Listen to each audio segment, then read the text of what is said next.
सत्संगत्वे निस्संगत्वं निस्संगत्वे निर्मोहत्वं निर्मोहत्वे निश्चलतत्वं निश्चलतत्वे जीवन्मुक्तिः पुनरपि जननं पुनरपि मरणं पुनरपि जननी जठरे शयनम् इह संसारे बहुदुस्तारे कृपया पारे पाहि मुरा। श्री गुरु ஞானத்துல விதி வருமா வராதா, ஞான விதி சம்பவிக்குமா சம்பவிக்காதா ஒரு விசாரம் நடந்துருக்கு. ஏன் சம்பவிக்கப்படாது ஞான விதின்னு சொல்லலாம் அப்படின்னு பல போட்டிகள் வந்து இது முடியல. இந்த விசாரம் ஏதன் மத்தியில ஒரு கேள்வி, அக விஜேர விஷய ந பிரமேயம் அவகமயிக்கும் அவன். அதாவது விதிக்கு எது விஷயமோ அது பிரமேயத்தை போதிக்க முடியாது.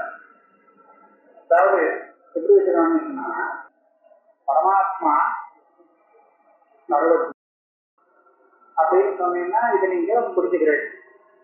அவரை சர்வஜனாக இருக்கிறார், சர்வசக்தியா இருக்கார் அப்படின்னு சொன்னா இதெல்லாம் நீங்க புரிஞ்சுக்க முடியாது. அப்ப இந்த வாக்கியங்கள் உங்களுக்கு பரமாத்மாவை பற்றின யதார்த்த ஞானத்தை உண்டு பண்றது. நான் சொல்றேன், பரமாத்மா சதுஷ்பா 4 கால் அப்படின்னு உபாசித்த அப்படின்னு சொல்றேன். அப்படின்னா உங்களுக்கு என்ன தோன்றது? பரமாத்மாவுக்கு 4 கால் இருக்கு அப்படின்னு தோன்றதோ? அவருக்கு 4 கால் வேண்டாம். ஆனா 4 கால் இருக்கிறதாக நம்ம தியானம் பண்ணிக்கணும். அந்த உபாசனையில 4 கால்னா காலம் இல்லை. மாட்டுக்கு 4 கால் இருக்கிற மாதிரி பரமாத்மாவுக்கு 4 கால் இருக்குங்கிறது அர்த்தம் இல்லை. இது உபாசனை வருது இல்லையா? ஞாபகத்துக்கு இந்த உபாசனை தான் வருது. இப்ப சதுஷ்பாசனை சொன்னா அது அப்படியே இருக்குன்னு நம்ம எடுத்துக்க முடியாது. ஏன்? இது விதிவாட்சி. பரமாத்மா சர்வஜனா சர்வசக்தி அப்படின்னு சொன்னா இது விதிவாட்சியம் இல்லை. அதனால இது நமக்கு பிரமேயத்தை ஒரு பிரமேயத்தை தெரிவிக்கிறது. ஆனால் பரமாத்மா சதுஷ்பாசி உபாசித்த அப்படின்னு விதிவாட்சியமா தெரிவிக்கணும்னா அது ஒரு பிரமேயத்தை சொல்லிக் கொடுக்குறதா இருக்கு. நாம செய்ய வேண்டிய ஒரு காரியத்தை சொல்லிக் கொடுக்கறது. அது அப்படிதான் சொல்ல முடியாது. வாசம் ஏகம் உபாசித்த வாக்கு இருக்கு. வாக்கை ஒரு பசுமாடாக தியானம் பண்ண வேண்டும் அப்படின்னு சொன்னா அந்த வாக்கு பசுமாடை எல்லாமே நிஜமா ஆகாது, பிரமேயம் ஆகாது. நம்ம தியானத்துக்கு வச்சுக்கலாம். அப்ப இதுல என்ன விசேஷ விஷயா பிரமேயம் அவகமயிக்கும் அல்ல. அந்த பிரமேயத்தை நமக்கு புரிய வைக்கிறதுக்கு உபயோகப்படாத விஷயம். யுகபத் உபயோக சம்பவத்தை அது விதியையும் பண்றது. நமக்கு பிரமேயத்தை தெரிவிக்கக்கூடியதா வேதாந்த வாக்கியமான பிரமேயம்னா பிரம்மத்தோட ஆத்மஸ்வரூபம் நமக்கு தெரியாத விஷயம். தெரியாத விஷயம் இப்படி இருக்குன்னு நமக்கு புரிய வைக்கிறதுக்காக இந்த வேதாந்த வாக்கியம் வந்ததாக சொல்ல வேண்டியிருக்கு. அப்போனா இது விதியா இருக்க முடியாது. அப்ப என்ன பண்ணா உட்காந்துட்டா இது விதியாகவும் வச்சுப்போம், அதே சமயத்துல பிரமேயத்தையும் போதிக்கிறது. 2 செய்கிற வாக்கியமா இதை வச்சிருந்தா என்ன யுகபத் உபயம் சம்பவத்தை வைரூசிய பிரசங்கா. இது விதியாகவும் வச்சிருந்து சமயத்தை போதிக்கக்கூடிய பிரமாண வாக்கியமாகவும் வச்சுக்கிறதுங்கிறது முடியாது. இது விதியும் விதி இல்லைங்கிறதும் 2ம் ஒரே சமயத்தில் இருக்க முடியுமா? ஒரு வஸ்து இது என்னது ரஜு, ஆனா இது ரஜு இல்லை அர்த்தம் அப்படின்னு சொன்னா எப்படி இருக்க முடியும்? அப்படி இருக்க முடியாது. வைரூசிய பிரசங்கா நன்வேகம் குணகர்மணாம் சர்வத்திர விதானம் நிராகிருதம். இப்போ ஒரு என்ன கேட்டா, நீ இப்படி சொல்ற ஒரு சமயத்துல 2ஆ வச்சுக்க முடியாது, அது பிரமேயத்தை போதிக்கக்கூடியதாகவும் விதியாகவும் வச்சுக்க முடியாது அப்படின்னு நீங்க சொன்னீங்களானால், இந்த சாஸ்திரத்துல மீமாம்சா சாஸ்திரத்துல குணகர்மா பிரதான கர்மான 2 விதமா பிரிச்சிருக்காங்க. அதாவது விதியிலேயே குணகர்மா பிரதான கர்மா அப்படின்னு 2 கர்மாவை பிரிச்சிருக்காங்க. குணகர்மானா என்ன, பிரதான கர்மானா என்னன்னு சொல்லியிருக்காங்க. அதாவது ஒரு தெய்வம் சொல்லி கொடுத்த லட்சம். அவர் என்ன சொல்றார், சில இடத்துல அந்த கிரியைக்கு பிரார்த்தனை, சில இடத்துல எதுக்கு கிரிய பண்றோமோ அதுக்கு பிரார்த்தனை, அந்த திரவியத்துக்கு பிரார்த்தனை. திரவியத்துக்கு பிரார்த்தனை பிராதானியம் இருந்தால் அப்போ குணகர்மான்னு சொல்ல வேண்டும். ஸ்திரீக்கு பிராதானியம் இருந்தால் பிரதான கர்மான்னு சொல்லுது. நீங்க கண்ணால பார்த்தா இது குணகர்மமா பிரதான கர்மமானு தெரியவே தெரியாது. இது சப்த பிரமாணத்தினால்தான் தெரிஞ்சுக்க முடியும். நான் உதாரணம் சொன்னேன்னா உங்களுக்கு புரிஞ்சுக்கணும். தமிழோ எஜதி சமகுணபாகம் எஜதி தமிழ் அப்படின்னு பேர் உள்ள ஒரு யாகத்தை செய்ய வேண்டும். என்ன பண்ணுவான்? குருவுல நெய்ய எடுத்து இப்படி ஹோமம் பண்ணுவான். இது என்னது அப்படின்னு கேட்டா இதுதான் சமுத்திர யாகம் அப்படின்னு சொல்லியிருக்காங்க. அதே மாதிரி பிரீதி அவகந்தி பிரீதி ரோக்ஷதி அவகந்தி வேண்டாம் ரோக்ஷதி பிரீதிக்கு அதான் நெல்லைக்கு புரோஷனம் சொல்லப்பட்டிருக்கு. ஜலத்தை எடுத்து புரோஷிப்பான். இப்ப இந்த புரோஷனம் வந்து குணகர்மா, அந்த ஹோமம் பண்ணினோமே அது பிரதான கர்மா. பார்த்தா என்ன தெரியும்? இது பிரதானம், இது பிரதானம், இது குணம் அப்படின்னு தெரியுமா? என்ன தெரியாது. அப்ப எப்படி வச்சுக்கிறதுன்னு கேட்டால் விரீகிய புரோஷனம் பண்ணினது எதுக்காக அப்படின்னு கேட்டால் அந்த விரீகி மேல் கொண்டு உபயோகப்படுறதுக்காக. புரோஷனம் பண்ணப்பட்ட அந்த விரீகி வச்சுட்டு மேல் கொண்டு புரோடாசனிர்மாணம் பண்ணி யாரும் பண்ண போதும் நடக்க போதும். ஆக மேற்கொண்டு உபயோகப்படக்கூடிய வஸ்துவுக்கு அந்த பிராதானியம், புரோஷனங்கிறது அந்த வஸ்துவுக்கு விரீகிக்கு ஆகும். அது விரீகியின் புரோக்ஷதி திவ்யா விபக்தியாக தெரியலாம். மற்ற இடத்துல தர்ணா யுகோபி அப்படின்னு சொன்னாங்க. தர்ணான்னு திருப்பியே இருக்கு இல்லையா? தர்ய ஹோமம் தர்ய ஹோமம் தான் பண்ணுவான், அப்படிதான் பண்ணுவான். ஆனா இந்த தர்மிக்கு பிராதானியம் கிடையாது, ஹோமத்துக்கு பிராதானியம். இதை கண்டுபிடிக்கிறதுக்கு திருதியாசக்தி திவ்யாசக்தின்னு சொல்லுவாங்க. சப்தமானதுனால்தான் தெரியும். பண்ற விதத்துல ஒண்ணுமே தெரிய முடியாது. ஆனால் எங்க திவ்ய உண்டோ அந்த இடத்துல திரவியத்துக்கு பிராதானியம், அந்த காரியம் இருக்கிறது கர்மா, அந்த கர்மா வந்து குணம் தான். எங்க வந்து திரவியத்துக்கு பிராதானியம் இல்லையோ கர்மாவுக்கு பிராதானியமோ அது பிரதான கர்மா அப்படின்னு சொல்றது ரெண்டு. இப்போ இது எல்லாமே விசுவாசம் தான். இது பிரதான கர்மா, இது குணகர்மா அப்படின்னு தெரிவிக்கிறதுக்கு பிரமாணம் என்னன்னு கேட்டா விசுவாசமே சொல்லலாம். அப்ப இது விசுவாசமானது அந்த கர்மாவை விதிக்கவும் செய்யறது, இது குணகர்மான ஒரு பிரதியத்தை போதிக்கவும் செய்யறது. இதுக்கு முன்னாடி நீங்க சொன்னாலே ஒரு காரியத்தை ரெண்டு காரியத்தை பண்ண முடியாது. விவாசம்னா விவாசம் தான், பிரமேயத்தை போதிக்கிறதுனா பிரமேயத்தை போதிக்கிறது தான். ரெண்டு வேலையும் ஒரு காரியம் செய்ய ஒரு வார்த்தை செய்ய முடியாது அப்படின்னு செய்யறது. இந்த வாக்கியமானது கர்மாவை விதிக்கவும் செய்யறது. இந்த கர்மா குணகர்மா, இந்த கர்மா பிரதான கர்மா அப்படிங்கிற பிரமேயத்தை தெரிவிக்கவும் செய்யறது. ஆகையால ஒரு வார்த்தை ரெண்டு வேலை செய்யலாம் போல இருக்கு. நனு ஏவம் சதி குணகர்மனாம் சர்வத்திர விதானம் நிராகிருதம். இந்த மாதிரி இல்லவே இல்லைன்னு நீங்க சொல்ல வேண்டியிருக்கும். அவர் பதில் சொல்ற நிராகிருதம் எத்திர பிரமாணாந்தர சித்தம் குணகர்மணः கர்ம காரகம் தத்ர தஸ்ய உற்பத்தியாத்யன்யதமம் பலம் தத் விதீயதே. எத்திர புனः பிரமாணாந்தராத் அபித்தः ஞானஸ்ய கர்மபூதோ விஷயः सः तेनैव प्रमीयमानः न सिद्धवत् उद्देश्यः येन तदुद्देशेन तत्र अतिशयाधानाय ज्ञानं विधीयते. सिद्धांति சொல்றார், இல்லை நான் அதெல்லாம் நிராகரணம் பண்ணதான் நினைச்சிட்டு வந்தான், நிராகரணம். அதுல என்ன விஷயம்னு சொன்னா குணகர்மத்துவம் பிரதான கர்மத்துவம் அப்படிங்கிற இடத்துல அந்த கர்மகாரகத்தை முதல்ல பார்க்கணும். அது நமக்கு தெரிஞ்சதா தெரியாததா? யஜ்ஞாதிபோதி விரீஹி புரோக்ஷதி அப்படிங்கிற இடத்துல கதியோ அல்லது அந்த விரீஹியோ இந்த பதார்த்தம் நமக்கு ஏற்கனவே தெரிஞ்ச விஷயம், தெரியாத விஷயம். அப்ப இந்த வஸ்துவை தெரிவிக்கிறதுக்காக இந்த விதி வருதுங்கிறது சொல்ல முடியாது, சரியா? அப்ப என்ன பண்றது? பிரமாணாந்தர சித்தமான அந்த வஸ்துவை உத்தேசித்து ஒரு காரியத்தை விதிக்கிறது, புரோஷணத்தை விதிக்கிறது அப்படின்னு சொல்றாங்க. அப்ப இந்த அதை உத்தேசித்து இந்த புரோஷணத்தை விதித்தால் இந்த புரோஷணத்தினாலே அதுல என்ன உண்டாகிறது அப்படின்னு பார்க்கணும். உற்பத்தியோ அது பிராப்தியோ சம்ஸ்காரமோ இல்ல விசாரமோ ஏதாவது சொல்லணும் இல்லையா?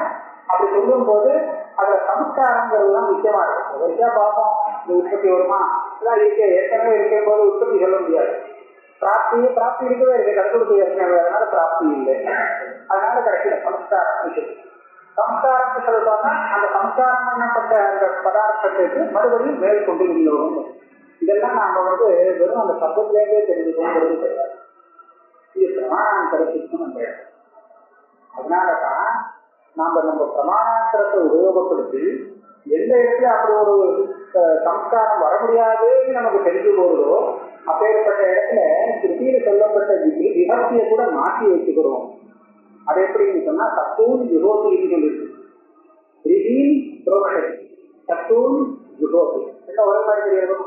சத்துவை ஹோமம் பண்ண வேண்டும் சத்துமாக. அப்ப இந்த ஹோமம் பண்ணினா சத்துவுக்கு சம்ஸ்காரம் சொல்ல முடியுமோ? ரோஷணம் பண்ணினா வீதி சம்ஸ்காரம் சொல்ல முடியும். ஏன்னா அதுக்கப்புறம் அந்த சமஸ்கிருதமான வீதி இருக்கு, அதை மேற்கொண்டு உபயோகப்படுத்த முடியும். ஆனா ஹோமம் பண்ணினா அந்த சத்து அப்புறம் இருக்காது. நெருப்புல போட்டாச்சுன்னா அது சாம்பலாக வருது. அதனால ஹோமம் பண்ணி அதனால அந்த சத்துவுக்கு ஒரு சமஸ்காரம் வருதுன்னு சொல்ல முடியும். அப்ப என்ன ஹோமத்தினால அந்த சத்துவ உண்டாக்கினான் அப்படின்னு சொல்ல முடியுமா? இல்லை, அது முன்னாடியே சித்தமா இருக்கு. உற்பத்தி இல்லை, பிராப்தி இல்லை, சமஸ்காரம் இல்லை, விகாரமும் இல்லை. விகாரமான அது இருக்கணும். வஸ்து விகாரம் ஆனதுக்கப்புறம் இருக்கணும். பால் பயிரா போய் இருக்கணும். சுத்தமா அந்த நாட்டுல கூட ஒண்ணும் இல்லைன்னு சொன்னா அப்ப அதை சொல்ல முடியாது. விகாரம் சொல்ல முடியாது. சுத்தமா கொழுப்பு இடத்துல ஆகையால இதை பற்றி 4 விதமான அந்த கர்மபலமும் சொல்ல முடியாததுனால நம்ம என்ன பண்றோம்னா அப்படியே திருப்பி கொடுக்கணும். அதாவது விரோதி மாதிரி சத்துக்கள் விரோதி. அந்த கர்மாவுக்கு பிராதானியம், ஹோமத்துக்கு பிராதானியம், சத்துங்கிறது அந்த ஹோமத்துக்கு திரவியம். ஆக எது பிரதானம், திரவியம் எந்த இடத்துல பிரதானம், எந்த இடத்துல பிரதானம் இல்லை அப்படிங்கிறதெல்லாம் நாம வருங்க அந்த ஸ்ருதியில இருக்கக்கூடிய விபக்திய மாத்திரம் வச்சுட்டு தீர்மானம் பண்றது இல்லை. அதுக்கு நாம பல பிரமாணங்களுடைய சகாயத்தை வச்சுதான் தீர்மானம் பண்றோம். இது நான் என்ன பண்றேன்னா இதுல இருந்து என்ன தெரிகிறது, இந்த குணகர்மா விதான பிரதான கர்மாங்கிற விதி கூட விதானத்துலதான் தாற்பயம் கொண்டது. ஆனா குணகர்மாவா பிரதான கர்மாவா அப்படிங்கிறத நாம மற்ற விஷயங்கள் எல்லாம் ஆலோசனை பண்ணி அப்ப தீர்மானம் பண்ணுவோம். அதுல இருக்கக்கூடிய சப்தத்தை மாத்திரம் சொல்லி. அப்ப நான் சொன்னது என்னதான் இல்லையா, விதி விதானம் தான் போதும். பிரமேயத்தை போதிக்காது. பிரமேயத்தை போதிக்கிறதுக்கு நீங்க வேற ஒரு பிரமாணத்தை தான் ஆசிரியர் அப்படின்னு நம்மளுக்கு இதுதான் சொல்றோம். எത്ര பிரமாணாந்தரசித்தம் குணகர்மண கர்ம தாரகம் தத்திர தத்து உற்பத்தியாதி அந்நியதமம் பலம். உற்பத்தி ஆப்தி இத்தியாதிகள் ஏதோ ஒரு குணம் சொல்லலாம். அது விதியத்தை, அது விதியத்தைன்னு சொல்லலாம். எத்திர புனக பிரமாணாந்தர அஹிதா. இந்த பிரமேய விஷயம் இருக்கு பார்த்தீங்களா, பிரமேயத்தை விதி இல்லை, பிரமேயத்தை போதிக்கக்கூடிய பிரமாண வாக்கியம் இருக்கு. அந்த இடத்துல அது எந்த விஷயத்தை போதிக்கிறதோ அந்த விஷயம் பிரமாணாந்தரத்தினால சித்தம் ஆகலை, நமக்கு தெரியாத விஷயம். அப்படி இருக்கோ அந்த இடத்துல ஞானத்தை கர்ப்பபூதோ விஷயா சகா தேவ பிரமீயமான சித்தவத்து உத்தேசியா. அந்த இடத்துல அதை உத்தேசித்து ஏதோ விதிக்கிறாங்கிறது சொல்லுது. ஆத்மாவாக தர்சையா அப்படின்னு சொன்னா ஆத்மாவை உத்தேசித்து தர்சனத்தை விதானம் பண்றது தெரியாது. ஆத்மாவை தெரிஞ்சுக்கணும். ஏன்னா தெரியாத விஷயத்தை தெரிஞ்சுக்கணும். तदेनैव प्रमीयमानः न सिद्धवते उद्देश्यः येन तदुद्देशेन तत्र अतिशय आसानाय ज्ञानं विधीयते. இந்த சொன்னதே அந்த ஆத்மா உபதேசித்து ஞானம் விதிக்கப்படுறதுன்னு விதிக்கப்படுறதுன்னு கேட்குறேன். இந்த ஞானத்தினால ஆத்மாவில உற்பத்தி வருதா, ஆப்தி வருதா, சம்ஸ்காரம் வருதா, என்ன வருதுன்னு சொல்லுது. ஒன்றும் வராது. அதனால இந்த விதி இல்லைன்னு இது பிரமேயத்தை தெரிவிக்கக்கூடியது. தஸ்மா அத்த யுகபத் உபயாகம் பவா அதனால விரிவாக்கம் அப்படின்னு சொல்லிக்கிறேன்னா அது விதியோட நின்றுவிடும். சமயத்தை ஒழிக்காது. ரெண்டும் ஒரே வாக்கியம் பண்ணிட்டோம்னு சொன்னா வைரூப்பியம் வந்துவிடும். இந்த மாதிரி ஒரு வாக்கியம் இல்லையா. ததேவ சமன்வயா வாவயவாத் விதேர் விபக்தா காரியக்ஷமः அவாந்தர வாக்கியத்து பிரமாணத்வாயோகா. இது ஒரு வேடிக்கை பண்ணாங்க. என்ன பண்ணாங்கன்னா இந்த விதி வாக்கியம் இருக்கோ ரெண்டு பதமா சேர்த்துக்கிட்டு கடைசியில நம்ம விதி வாக்கியத்தை விதியை சேர்க்கணும்னு சொன்னா ஒரு அர்த்தம் கிடைக்கும். அந்த ரெண்டு பதமா சேர்க்கும் போது ஒரு அர்த்தம் கிடைக்கும் போது அந்த அர்த்தத்தை வச்சு அது பிரமேயம். பிரமேயத்தை போதிக்கிறது மொத்தமா சேர்த்து ஒரு அர்த்தத்தை விதிக்கிறது. ஜலேன புரோக்ஷே இது ஒரு விதி வாக்கியம். இது நான் என்ன பண்ணுவேன்னா இந்த விதியை தனியா வச்சுட்டு நான் வாக்கியார்த்தத்தை பார்ப்பேன். அப்புறம் விதியை சேர்த்து விதியும் புரோக்ஷதி ஜலேன புரோக்ஷதி, இதை நாம் பண்ணணும். விரீஹியை புரோக்ஷணம், விரீஹி விஷயம் புரோக்ஷணம். புரோக்ஷணம்ங்கிற அந்த கிரியையானது விரீஹி கர்மகம் புரோக்ஷணம், ஜல கரணகம் புரோக்ஷணம். இப்பேற்பட்ட புரோக்ஷணத்தை விதிக்கிறது இந்த வாக்கியம். விதி அப்புறமா கேட்கணும். அப்ப இப்படி வச்சுட்டா நமக்கு என்ன லாபம்னு கேட்டா, விதிய அதுல கேட்கறதுக்கு முன்னாடி பாக்கி உள்ள பதங்கள்லாம் நமக்கு ஒரு பிரமேயத்தை தெரிவிக்கிறது. விதி சேர்ந்ததுக்கு அப்புறம் அந்த பிரமேயத்தை அது விதிக்கிறது. அப்படியாக ஒரே வாக்கியம் பிரமேயத்தையும் போதிக்கிறது, விஷயத்தையும் விதிக்கிறது அப்படின்னு சொல்லலாம். கர்மாவையும் விதிக்கிறது. அப்ப ஆத்மா கிரகத்துல ஆத்மா அப்படின்னு சொல்றச்ச அது ஒரு பிரமேயத்தை போதிக்கிறதா, அதுக்கப்புறம் அந்த தரிசனத்தை விதிக்கிறதா. அந்த விதி பிரச்சனை கேட்டதுக்கு அப்புறம் இப்படி சொல்லப்படாதா, இது சொல்லப்படாது. மகா வாக்கியத்துக்கு அவாந்தரமாக உள்ள வாக்கியத்துக்கு அர்த்தம் கிடையாது அப்படின்னு ஒரு நியமம் சொன்னா அர்த்தம் வரும். எப்படி வரும்? புராணத்திலே ஆட்டக்காரர் புராணத்திலே அப்படின்னு இருக்கு. இந்த இடத்துல அந்த நாவை எடுத்துட்டு பாட்டு உள்ளதை பார்த்தோம்னா நமக்கு ஒரு அர்த்தம் கிடைக்குமா கிடைக்காதா? அதனால அப்ப சுராபானம் பண்ணணும் அப்படின்னு நான் சொல்லியிருக்கேன். ஒவ்வொரு பதமா 2 பதமா சேர்த்து கிடைக்கக்கூடிய அந்த அர்த்தம் இருக்கு, அதுவும் செய்யணும்னு சொல்லியிருக்கேன். நாவை அர்த்தம் கேட்டுப்போம் அப்படின்னு சொன்னா உண்டா? கிடையாது. அதனால என்னாச்சு, அந்த மகா வாக்கியத்துக்குள்ள மொத்தமா என்ன அர்த்தம் வருதோ அதுதான் எனக்கு தனியே சொல்ற. அது மத்தியில 2 பதம் சேர்த்ததுனால நமக்கு கிடைக்கிற அர்த்தம் இருக்கு, அது பிரமேயமாகும். அவாந்தர வாக்கியத்துக்கு பிரமாணத்துவ அயோகா. வாக்கியத்துல ஒரு மற்றவான ஒரு சொன்னா முழுக்க வாக்கியத்தை எடுக்கணும். அந்த வாக்கியத்துக்கு இந்த அர்த்தம்னு சொல்லணும். ஆனா அந்த வாக்கியத்திலேருந்து ஒரு 4 படம் மாத்திரம் எடுத்துட்டு ஏதோ 2 படம் எடுத்துட்டு அர்த்தம் சொல்லிட்டேன் அப்படின்னு சொன்னா அது ஒத்துக்க முடியாது, அது பிரமாணம் ஆகாது. அதனால என்னாச்சு, இப்ப விதி இருக்கிற வாக்கியத்துல விதியோடு சேர்த்து எந்த ஒரு வாக்கியார்த்தம் வருமோ அந்த வாக்கியார்த்தம் தான் அந்த வாக்கியார்த்தமே தவிர அதுல விதியை விட்டு ஒரு வாக்கியத்துக்கு அர்த்தம் பிரமேயம், அப்புறம் விதியை சேர்த்து இன்னொரு அர்த்தம் அப்படின்னா முடியாது. அர்த்தவாத பதானாம் இவர் பரஸ்பரதா சம்பிருத்திய கண்டிதர்த்தம் அவரோட்ச விதி சம்பந்தம் அனுபவே இத்தியபிப்பிராயா. பார்த்தான்னு சொல்லி அவன் ஒரு சந்தேகம். விதிவாக்கியத்துக்கும் அர்த்தவாத வாக்கியத்துக்கும் ஒரு சம்பந்தம் இருக்கு. விதிவாக்கியம் விதிக்கிறது, அர்த்தவாத வாக்கியம் அதை உதவியாக அதுல தன்றவனுக்கு ஒரு ருச்சியை ஏற்படுத்துறதுக்காக அதை உதவியா சொல்றோம். ஆனால் அர்த்தவாத வாக்கியத்துல நமக்கு பல விஷயங்கள் தெரியும், விதி இல்லை. அதுல பல வாக்கியங்கள் இருக்கும், ஒவ்வொரு வாக்கியமும் நமக்கு தனித்தனியா அர்த்தம் சொல்லி கொடுக்கும். மொத்தமா சேர்த்து என்ன அப்படின்னு சொன்னா அது ரொம்ப வசதி இது செய்யணும் அப்படிங்கிறதுதான் அந்த ஆச்சரியம் வருமே தவிர பிரதி வாக்கியம் நமக்கு தாற்பயம் இருக்காது. ஆனா சாப்பிட அந்த வாக்கியத்துக்கு அர்த்தம் இப்படி வாகத்திற்கு ஏகமாக பேர பூதிகாமா அப்படிங்கிறது நமக்கு விதிவாக்கம். பூதினா ஐஸ்வர்யம். அந்த ஐஸ்வர்யம் அப்படிங்கிற பலத்திற்காக வாயு தேவதையை கொண்ட ஒரு பசியாடும் இந்த வாக்கியத்தில் விதிக்கப்படும். சரியா? இது விதிவாக்கமாக இருக்கு. வாயுவை சேதுஷ்டா தேவதா வாயுமேவ சேனபாகேன உபசாரம். வாயு ரொம்ப சீக்கிரமாக போகக்கூடிய வேகம், வாயு வேகம் மனோவேகம் சொல்லுவாங்க. அப்படி உள்ள ரொம்ப வேகம் உள்ள தேவதையானது இந்த யாகத்துல வாயுவுக்கு கொடுக்க வேண்டிய பாகத்தை கொடுத்தால் தயவயினம் பூதியும் கமயது சகா பூதியும் கமயத் ஏவ. இந்த ஐஸ்வர்யத்தை அந்த வாயு தேவத்தை இவனுக்கு உடனே கொடுத்துருவார்.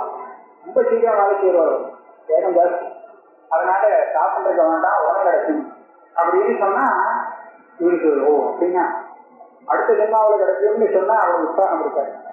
ஜென்மாந்திரத்துல ஐஸ்வர்யம் வரும் இன்னைக்கு யாகம் பண்ணுது அப்படின்னு சொன்னா அப்படி பெரிய உற்சாகம் வந்துடுறாரு. உடனே கைத்து வேலைப்படம் அப்படின்னு சொன்னா அது உற்சாகம் வரும் இல்லையா, அந்த ருச்சியை உண்டாரு. இப்ப வாயு கொடுக்குறாரா இல்லையாங்கிறதுனா நமக்கு விஷயமே இல்லை. ஆனால் மொத்தம் இத்தனை சொன்னத்துடைய தாற்பயம் என்னன்னு சொன்னா அது ரொம்ப இந்த கர்மா உதவியானது அப்படின்னு சொன்னாங்க.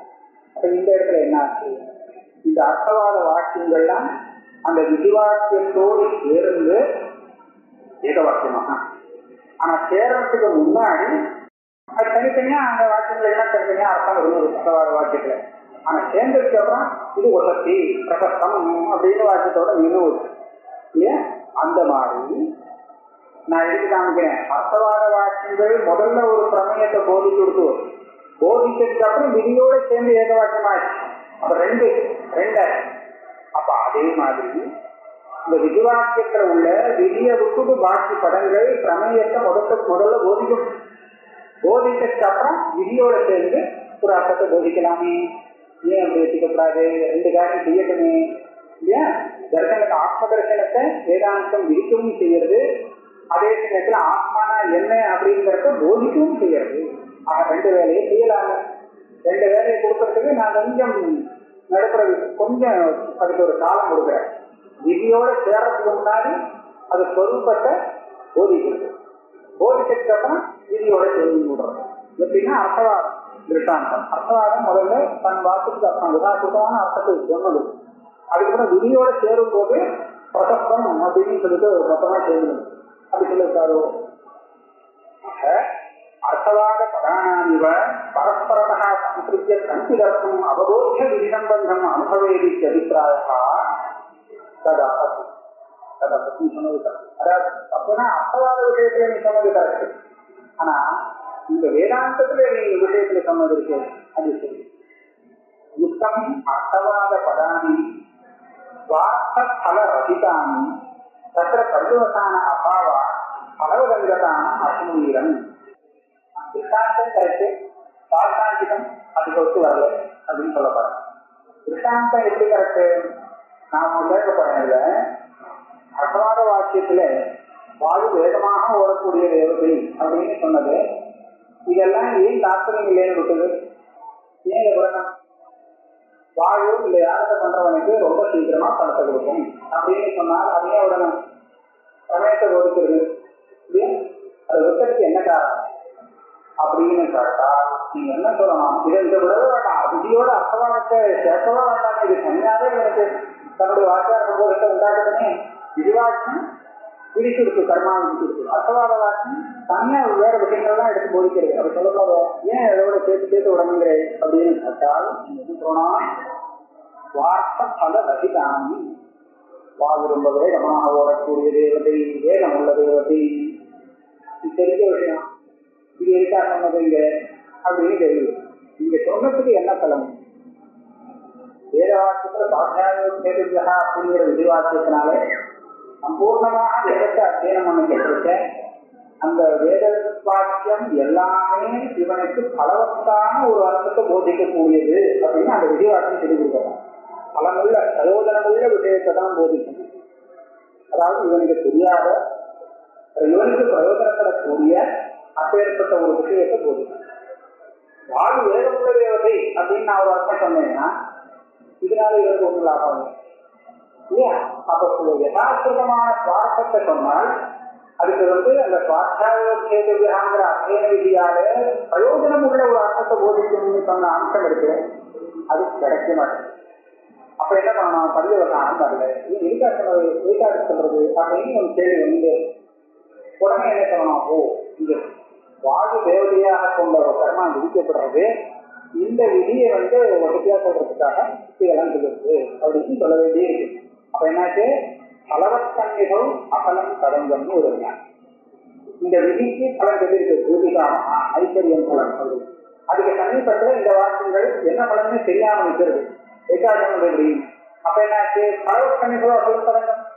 அப்ப இந்த அர்த்தவாத வாக்கியங்கள் அந்த விதி வாக்கியத்துக்கு சகாயம் பண்றது. அதை வசதியா சொல்லி ருச்சியை ஏற்படுத்தி கொடுக்குறது அப்படின்னு சொல்லணும். ஆனால் இங்க வேதாந்தத்துல அப்படி இல்லை. மிகமாக அபராமஷ்ட விதி பத சமன்வய சுவார்த்தம் அவகமயன் விரக்த நிகில பிரபஞ்சாவகிரகம் அபாஸ்த அதிசயானந்த வித்யானுபவித்த ரசம் இவம் அத்வைதம் ஆத்மதத்துவம் அவகமயே தத்திர குதோ விசேஷதா கிருதம் கிருத்தியம் பிராப்தம் பிராபணியம். இதான் இப்போ ஒண்ணு வித்தியாசம் இல்லையா பாடத்துல? என்ன சொன்னா இங்க அபராந்திரஷ்ட விதி பதசமன்வயா. இந்த வாக்கியம் இருக்கு, வேதாந்த வாக்கியம். இதுல விதியை சேர்க்காமலே பலவத்தான ஒரு அர்த்தம் கூட கிடைச்சிருந்தான்.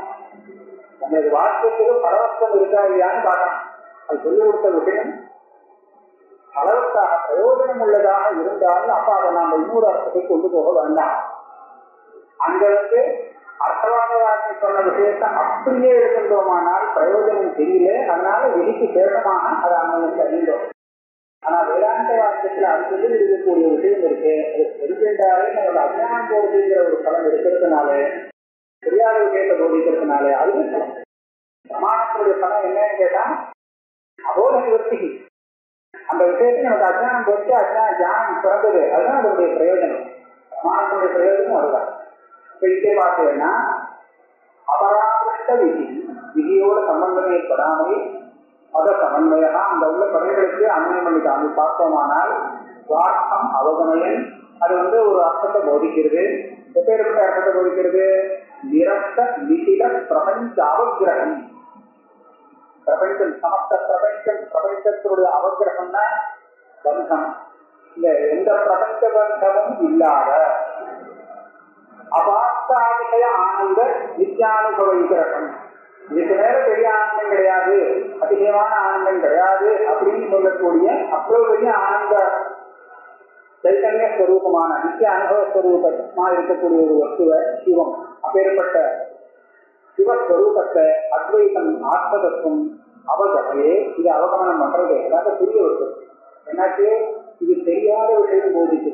இது நமக்கு தெரியாத விஷயம். வாயு வேகம் அப்படின்னு சொன்னா தெரிஞ்ச விஷயம். இது இப்படி சொன்னா இந்த விஷயம் தெரியாத விஷயம். அப்ப இந்த வாக்குகள் தெரியாத விஷயத்தை தெரிவிக்கிறது. வாழ்க்கை தேவதான தெரியாத விஷயம் இல்லை, தெரிஞ்ச விஷயத்தை தெரிவிக்கிறது. அதனால அதுக்கு வேற பணம் சொல்லணும், இதுக்கு வேற பணம் சொல்ல வேண்டியது. இருக்கிறதே சொல்லலாம், இருக்கிற வசதியும் தெரியாதான். அதனால கத்திர சிதோ விசேஷதா, இதை பற்றி இந்த வேதாந்த வார்த்தைக்கு விதி விசேஷமாக நீங்க சொல்ல முடியும். கிருதம் கிருத்தியம் பிராப்தம் சாபனையும் ஆத்மலாபான் நபரம் வித்தியதே ஸ்மிருதே. இது வேற. கிருதம் கிருத்தியம் பிராப்தம் பிராபணி, அதாவது செய்ய வேண்டியதெல்லாம் செஞ்சாச்சு, அடைய வேண்டியதெல்லாம் அடைஞ்சாச்சு. அதுக்கப்புறம் ஏதாவது பண்ண வேண்டியது பாக்கி இருக்குமோ, கர்த்தவியம். கிருத்தியம் அப்படின்னு சொன்னா அதுக்கப்புறம் அவன் செய்ய வேண்டிய காரியம் ஏதாவது பாக்கி இருக்குமோ. பிராப்தம் பிராபணியம் எல்லாம் அடைஞ்சாச்சுன்னு சொன்னா அதுக்கப்புறம் அவன் அடைய வேண்டியது ஏதாவது இருக்குமோ, இருக்காது. ஆகையால இப்பேற்பட்ட ஒரு ஆத்மஸ்வரூப ஞானம் வந்தால் இவனுக்கு பிரகிருத்தியனாகவும் பிராப்த பிராபணியனாகவும் ஆகிறதுனால இனிமேல் இவனுக்கு ஒரு விதி பிரயோஜனப்படாது. என்னடா சொல்றது? ஆத்மலாபா பரம் வித்தியது. ஆத்மா கிடைச்சு போச்சுன்னு சொன்னா அதுக்கு மேல ஒரு பெரிய கல்வி. ஆத்மா கிடைக்கிறதுனா என்ன? ஒரு ஆத்மா நமக்கு கிடைச்சு நம்ம அறுது போயிடுச்சு, தொலைஞ்சு போயிடுச்சு இல்லையா? எங்கேயோ மாற்றிட்டு தொலைஞ்சு போயிடுச்சு. அந்த ஆத்மாவை கொண்டு கொடுத்து பிடிக்கணும். கட்டோபுரத்தில் என்ன சொல்றது? இந்த சரீரத்திலிருந்து எல்லாத்தாரமா அந்த பிடிச்சு இழுக்கணும். இழுத்தா தெரியுது, வெளியில இழுக்கலாம், உள்ளுக்குள்ள மாட்டிக்கிறது. ஆனா அதை அதுல இருந்து விரிச்சு எடுக்கணும் தான். வா சரீரா பிரகிருதி இந்தியாவிலே தான் அறிவு. அப்படி மேலே இதுவே இல்லை, அதான் பெரிய கொடுத்தாரு. அப்போ இங்க சொல்றதுலாம் நல்லாதான் இருக்கு. ஆனா வஸ்துஸ்திதி அப்படி இல்லை. இந்த வேதாந்தங்களை நாம படிக்கிறோமே, படிச்சா அவருக்கும் புரியுது, சொன்னா புரியுது. ஆனால் அனுபவம் இல்லையோனா புரிஞ்ச என்ன பிரயோஜனம்? புரிஞ்சான அதே பழையபடி படிக்கதானே இருக்கு. அப்ப என்னாச்சு? என்ன பண்றது? புரிஞ்சா போறாது, ஒரு விசேஷமான ஒரு ஞானம் வரும், அது சாட்சாத்காரம். அப்ப அந்த சாட்சாத்காரம் வரத்துக்கு ஏதோ பண்ண வேண்டியது. அப்ப அதுக்காக விதி தேவைப்படுறது எல்லாமே. அப்ப வேதாந்தத்திலையும் விதி வரணும். அத புனகா சாப்தியானாக்கு ததா அனுபவா தேன சாட்சாத்கரணாய விதி. என்ன கேள்வி கேட்டாங்க? ஒரே சப்தத்தினால புரிச்சுக்கிறோம், அதனால நம்ம ஒன்றும் பிரயோஜனம் இல்லை. அதுல சாட்சாத்காரம் வரணும்னு சொல்லிக்கிறா. அந்த மாதிரி வரணும்னா நான் ஏதோ பண்ணணும், அதுக்காக அது விதி தேவைப்படுறது அப்படி சொல்லலாம். அதுவும் தப்பு, விதியே கிடையாது. அனுபவாய விதியது பிரத்யக்ஷாதீனாம் தாவத் அகோச்சரகா. அதாவது அனுபவம் வரணுங்கிறதுக்காக எதையோ விதிக்கணும் அப்படின்னு சொன்னீங்க. என்ன ஞானத்தை விதிக்கிறது? அதான் சொல்ல பார்க்கலாம். அனுபவத்தை ஏற்படுத்துறதுக்காக ஏதோ விதிக்கணும்னா என்ன விதிக்கணும்? ரசவியா அப்படின்னு இருக்கு. ஏதோ தரிசனத்தை விதிக்கிறது சொல்றேன். தரிசனம்னா என்ன? தியானம். எப்பேற்பட்ட தியானம் அந்த அனுபவத்திற்காக இந்த வாக்கியம் விதிக்கிறதுன்னு நீங்க நிரூபணம் பண்ணலாம். அப்ப விதின்னு ஒதுக்கலாம். தியானம் அனுபவாதி விதியது பிரத்யக்ஷ தியானமா? பிரத்யக்ஷாதீனாம் தாவத் அகோச்சரஹ. இந்த விஷயம் பிரத்யக்ஷத்துல விஷயமும் இல்லை. எப்படி கண்ணா பார்க்க முடியுமா ஆத்மாவை? சத்துஷா கட்சியதே இத்தியாதி மந்திரவர்த்தா. அதனால பிரத்யக்ஷ தியானம் விதியதே முடியாத விஷயம். அது சொல்ல சாப்பிட்டு ஞானம் தான் அப்படின்னு சொன்னா நீராத ஒருத்தர் விட்டுக்கலையே. அந்த சாப்பிட்டு ஞானம் தியானமே இல்லை. அது வந்து அனுபவம் ஆக முடியாது அப்படின்னு சொன்னீங்க. அப்ப அதை விதிக்கிறதுன்னு சொல்ல முடியாது. சாப்பிட்டு ஞானத்தை விதிக்க வேண்டிய அவசியம் இல்லை. அதெல்லாம் தானா வருது. படிச்சு அர்த்தம் புரிக்கக்கூடிய யோகியத்தை இருக்கிறதுனா அந்த படித்த மாத்திரத்துல வருது. அதை வந்து விதிக்க தேவைப்படாது.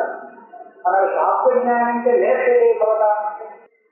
அப்போ சொன்னா இது வந்து சித்தாந்தி சொன்னது. அதுக்கு முன்னாடி சத்தியம்னு ஆரம்பிச்சு ஒரு விஷயம் சத்தியம் சாப்பிஞானம் விதி விகலம் அனுபவாத காலம் விதிகந்து அனுபவ ஹேது கூடி. இது அந்த பூர்வபக்ஷியுடைய கண்டு இந்த எடுத்துக்கலாம். ஆனா இந்த சாப்பிஞானம் விதி இல்லாமலே நீங்களா பார்க்க முடியுதுன்னா அது அனுபவத்தை உண்டு பண்ணாது. சாப்பிட்டதுக்கு ஒரு விதியை கூப்பிட்டோம்னா விதி கொடுத்தோம்னா அப்புறம் அது அனுபவத்தை உண்டு பண்ணும். இதான் விதிகந்து அனுபவ ஹேது. விதிக்காவது தானா வாசிக்கின்றோமானால் அந்த சாப்பிஞானம் அனுபவத்தை கொடுக்காது. இப்படியே வச்சுக்கூடாது. சாப்பிஞானம் விதி விகலம் அனுபவாய அலம் விதிகந்து அனுபவ ஹேது. அதுதான் விதி தேவைப்படுறது. சொல்ற இது தப்பு. எட்டாவது சுவாட்சாயிராகிதா பத சமன்வயா ஸ்வபாவக சமர்ப்பணம் தத்தாவது விதி. அதாவது சுவாத்தியாய வேதங்கிற விதிப்படி அத்தியனம் பண்ணினவனுக்கு அந்த வாக்கியத்தை கேட்ட உடனே தானா ஒரு அபிஞானம் ஏற்படுறது. இந்த தியானத்தை விதிக்க முடியாது. ஏன்னா விதிக்கிறதுக்கு முன்னாடி அதுவே வந்து சித்தமானதுக்கப்புறம் அதை எப்படி விதிக்க முடியும்? விதியது பிரமேயபரத்தையா விதி விஷயத்துவம் அனுபவத்தே இது உண்மை. அப்ப வரக்கூடிய தியானம் இந்த தெரியாத விஷயம் பிரமேயத்தை தெரிவிக்கிறதை தவிர அதை விதி விஷயம் சொல்ல முடியாதுன்னு சொன்னோம். அப்ப இப்ப என்ன சொல்லலாம்? அந்த ஞானத்தை இன்னொரு தெரிவிக்கும். அதாவது நாம வந்து என்ன பண்ணுவோம்? ஒரு புத்தகத்தை படிக்கணும். அதுல என்ன சொல்லியிருக்குங்கிறது தெரிஞ்சுக்கிறதுக்காக அதுக்காக நம்ம ஒரு தடவை படிச்சா போறோம். அதான் நமக்கு புரியுறது அப்படின்னு வந்தாச்சுன்னா ஒரு தடவை படிச்சா போறோம். இவ்வளவுவே நமக்கு அதுல என்ன சொல்லியிருக்குங்கிற விஷயம் தெரியும். ஆனால் அப்படி புரிஞ்சதுக்கு அப்புறம் இந்த விதி வரும். உபநிஷத்தை படிச்சதுனாலே இவனுக்கு ஆத்மாவை பற்றின தியானம் வந்தாரு. அப்புறம் விதி என்ன பண்றதுன்னு சொல்றோம். இந்த தியானம் முழுவதும் மறுபடியும் படி ஆபத்து ரகத்துக்கு உபதேசா. இந்த மாதிரி ஆபத்தி பண்ணிட்டே இருந்தோம்னால் போனாச்சு சாட்சாத்காரம். அப்ப அதுக்காக விதி தேவைப்படுறது அப்படின்னு சொல்லலாம். புரிஞ்சுக்கிறது ஒரு தடவை படிச்சா போதும். ஆனா சாட்சாத்காரம் வரத்துக்கு அதை ஆபத்து பண்ணணும். அப்பதான் அது ஒரு அதான் சொல்றோம் அப்படின்னு சொல்றேன். ஆக புனக ததேவ தியானம் தம் தனியா ஞானத்துடைய சந்ததின்னு சொன்னா இடைவெளி இல்லாத அதே நிரந்தரமாக அந்த ஞானம் தொடர்ச்சியா வரும்படியாக செய்யணும். அதுதான் ஆபத்து இருக்கிறது. அதுதான் விதிக்கப்படுறது அப்படின்னு சொல்லலாமே. சொன்னா கதம் லட்சதே உபாசி சாயத்தியோகோ ஞானசிந்தானவாசினோகோ அந்நியதரஸ்யாபி உபாதானம் அந்தரேனா. அந்த ஞான சந்ததி விதிக்கப்படணும்னு சொன்னா அந்த உபாசிட்டாக இருக்கலாம். சாயே அப்படியாவது இருக்கணும். இந்த ஞானவாசிக பதம் இங்க இல்லை. அதே மாதிரி உபாசிட்டாலும் இல்லை. இந்த மாதிரி ஒரு பதம் இல்லாமல் இந்த ஞானத்தை சந்ததி அதை ஆலோசி பண்ணணும் அப்படிங்கிறது எப்படி கிடைக்கிறது இந்த வாக்கியத்துல? இதுதான் லட்சணா நம்ம எடுக்கலாமே. அதாவது சப்தத்தினுடைய சக்தி விருத்தியை வச்சுட்டு இந்த அர்த்தம் கிடைக்காது. ஆனா நம்ம வந்து லட்சணாவிருத்தியை கொண்டு இந்த அர்த்தத்தை சொல்லலாம். நாட்டு ஜானீவஸ்வ சந்தானம் லட்சியதே ஆக தெரியாது அப்பியசித்த சம்பந்தா லட்சணம் சொல்லலாம்னு சொன்னா அந்த லட்சணை வரத்துக்கு எந்த பதார்த்தம் லட்சணையாக தெரியப்படும்னா அதோட நியத சம்பந்தம் ஒரு பெரிய சூத்திரம் ஒன்று கொடுத்துட்டாங்க. நியதமான தாபச்சரியம், வியோகம் இல்லாத ஒரு சம்பந்தம், இந்த மாதிரிலாம் இருந்தா தான் லட்சணையா அந்த விஷயத்தை சொல்ல முடியும். இஷ்டத்துக்கு நம்ம லட்சணம் தான் சொல்ல முடியும். அப்பிரயுக்த லட்சணம் அப்படின்னு சொல்லலாம். கங்காயான் கோசகா அப்படிங்கிற இடத்துல இந்த கங்காபரம் கங்கா தீரத்தை தொடரும். ஏன்னா அந்த தீரத்தோட தீரம் கங்கைக்கு சம்பந்தம் நிச்சயமா இருந்து ஆனா நீட்டமான சம்பந்தம் இருக்கிறதுனால அது அதை சொல்லும். அந்த இடத்துல கங்கையை தீரத்தை சொல்லுவோம். ஆனால் கங்கையில ஏதோ ஒரு மத்தியம் வருது, ஏதோ ஒரு குளிச்சு வந்திருக்கு, அதை கங்கைன்னு சொல்லாம சம்பந்தம் இருக்கு சொல்ல முடியாது. ஏன்னா அது நீட்டமான ஒரு சம்பந்தம் சொல்ல முடியாது. அப்போ நான் என்ன கேட்டேன், தியானம் இப்ப சந்தானத்துல ஆபத்தியை தியானபுரம் லட்சணையா போதிக்கணும்னு சொன்னா இந்த தியானபுரத்துடைய சத்தியார்த்தத்துக்கும் அந்த ஆபத்திக்கும் லட்சியார்த்தத்துக்கும் ஒரு நியதமான சம்பந்தம் இருந்தால்தான் முடியும். அப்படின்னா ஒன்றும் சம்பந்தம் இல்லையே. எப்படி நீ தியானபுரத்துக்கு ஆபத்தி தியானாபத்திங்கிற அர்த்தத்தை கொண்டு வருவது? நான் ஞானியைவ சந்தானம் லட்சியத்தை சாகச்சரியாதி அவ்யதிகரிக சம்பந்தா அத்விதமான சம்பந்தம் நாட்டு அபாரம் சாட்சாத்காரத்தீர்த்தா. இதுவே அடுத்த இதுவும் சொல்லலாம். அதே தியானத்தை திருப்பி சொல்லிட்டே இருந்தா அப்ப சாட்சாத்காரம் எப்படி வரும்? அந்த கதையை 4 தடவை 10 தடவை படிச்சா உடனே சாட்சாத்காரம் வந்துருமா இல்லையா? அந்த விஷயத்தை படிச்சா அவ்வளவு தடவை நம்ம அதை அனுபவிக்கலாமே தவிர புரிஞ்சுக்கலாமே தவிர அதை திருப்பி படிச்சுருந்தா உடனே அந்த விஷயங்கள்லாம் சாட்சாத்காரம் ஆகணும்னு ஒன்றும் கிடையாது. முன்னாடி அபாச சாட்சாத்கார சித்தா, அதுக்கப்புறம் தியானம் சாட்சாத்காரம் வரும்னு ஒன்றும் இதுவரை சித்தமா இருக்கு.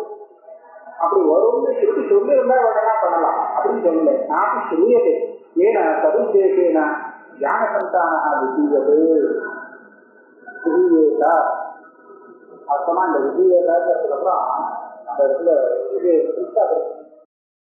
நனவுல இருந்து அடுத்தது இது வேற ஏதோ ஒண்ணு போட்டு கரெக்டா இருக்காது புத்தகத்துல இதுக்கு மேல உள்ளதை நம்ம அர்த்தம் பார்க்கணும். ஏன்னா இப்ப ஸ்ருதியில இல்லைன்னு சொன்னாலும் இந்த விஷயத்தை புரிஞ்சுக்கிறதுக்கு ஸ்ருதியே வேண்டாம், ஸ்ருதி இல்லாமலே தெரிஞ்சுக்க முடியுது. வேறு அவருக்கு தெரியல.